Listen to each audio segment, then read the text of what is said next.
Hello everybody, my name is Haley, and in today's video we're going to be talking about Casey's Law. So who is Casey? Matthew Casey Wethington grew up in Kentucky with his parents in a middle-class neighborhood. At the age of 14 or 15, he started to get into drugs, which stunted his development. This started off with things like nicotine and marijuana, but then eventually moved up to pills and heroin. His parents tried to get him help, but he refused, and they were told that there was nothing to do because he was over the age of 18, and it was now his choice whether or not he wanted to participate in rehab. He ultimately passed away at age 23 from a heroin overdose and didn't seek that rehab that he needed. What is Casey's Law? So after Casey's death, his mother fought for a law that would prevent other mothers from losing their children to addiction. You've got to understand that this was a horrific process for her. She didn't want anybody else to go through the pain and the grief that she had gone through, and that's why she started this campaign for the law, which would be known as Casey's Law. It was passed in 2004, and it is a law for involuntary treatment. This means that the party being treated does not need to initiate/consent to the treatment, and that process goes to the family and the courts. So why do these families choose to go the route of involuntary treatment? This is a very hard decision for the families, and oftentimes this is their last-ditch attempt to save their loved one. It is a very hard process to go through, and oftentimes you need to submit multiple petitions. So these families are really doing what they think is best for their addicted person. So how does Casey's Law work? There are 3 requirements to qualify for the Casey's Law petition. These include suffering from an alcohol or other drug abuse, present a danger or threat of danger to self, family, or others due to their substance abuse, and can reasonably benefit from treatment. The process is pretty lengthy and is kind of complicated, but there are many resources that families can use to help them go through it. But first, the family member will file a petition to the court, and the court will send a summons to the addicted person, informing them that there will be a hearing, and the addicted person also has to go through 2 physical examinations. One must be by a MD. And after those examinations and the court hearings, the court will find whether that person is in need of help or not. If the person is to be in need of recovery, they are sent to an approved rehab facility. Families are in charge of picking the rehab facility that the addicted person will attend, as well as paying for the treatment.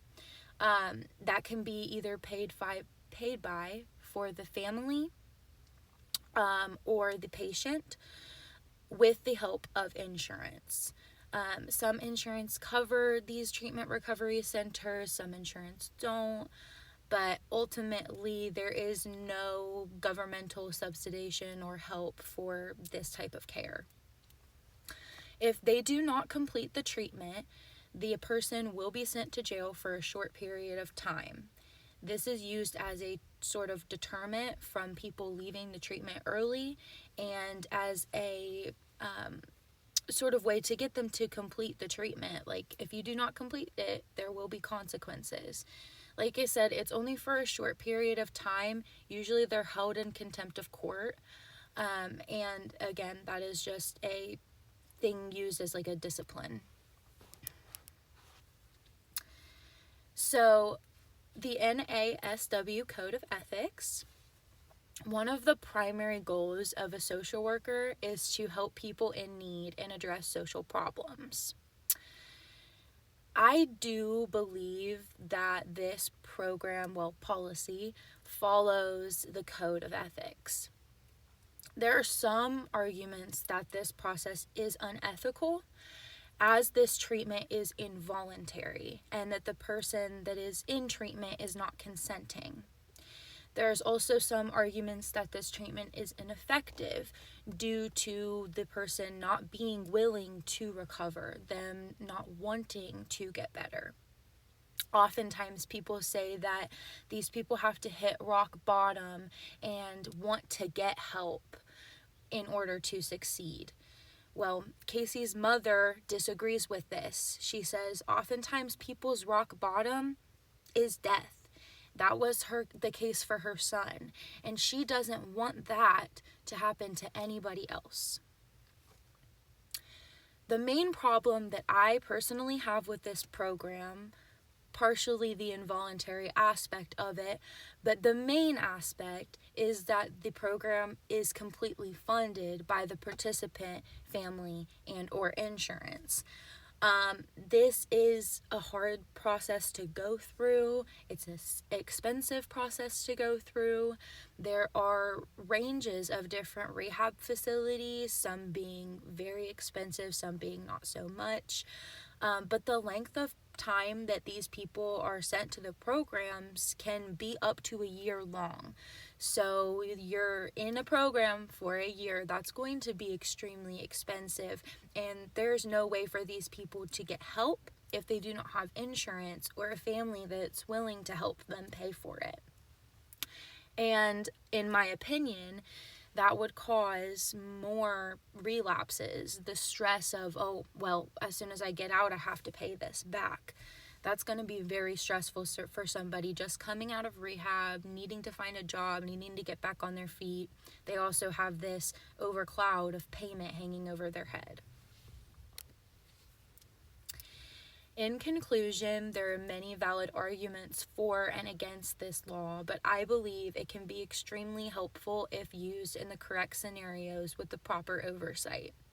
I feel for both the people in these situations and the family members who are just trying to protect and in many cases save the lives of their family member.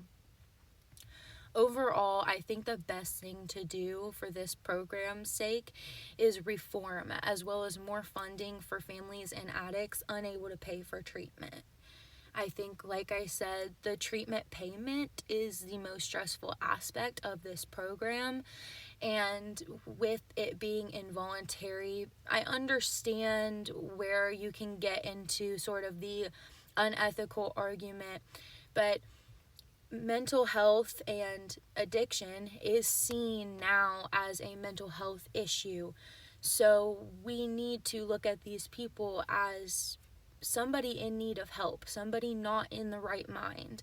And if you are not in the right mind and cannot make decisions for yourself, then somebody else should be making those decisions for you.